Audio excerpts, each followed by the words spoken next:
গের ভুল আর নয়। এবার ভোটের পরেও বিজেপি কর্মীদের দুয়ারে নেতারা। উদ্দেশ্য, মনোবল বাড়িয়ে সংগঠন ধরে রাখা।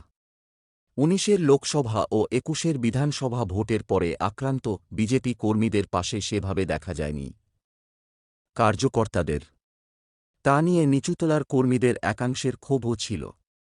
এবার লোকসভার পরে কিন্তু উল্টো ছবি। ভোট পরবর্তী পরিস্থিতিতে বুথ স্তরের ভীতিসন্ত্রস্ত কর্মীদের পাশে থাকতে প্রতিদিনই ছুটে বেড়াচ্ছেন বিজেপির কার্যকর্তারা।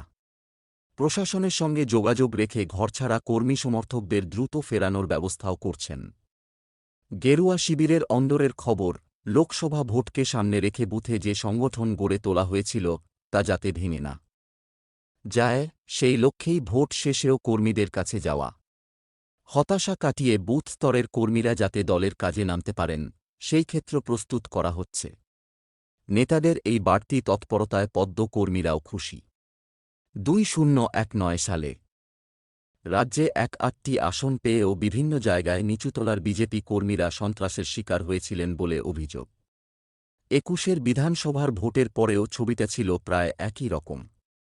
কিন্তু তখন দলের নেতাদের পাশে না পাওয়ায় ভোটের পরে অনেক ব্লকেই বুথ স্তরের সংগঠন ভেঙে পড়েছিল। হতাশা আর আতঙ্কে অনেকে নিষ্ক্রিয় হয়ে পড়েছিলেন, অনেকে অন্য দলে নাম লিখিয়েছিলেন।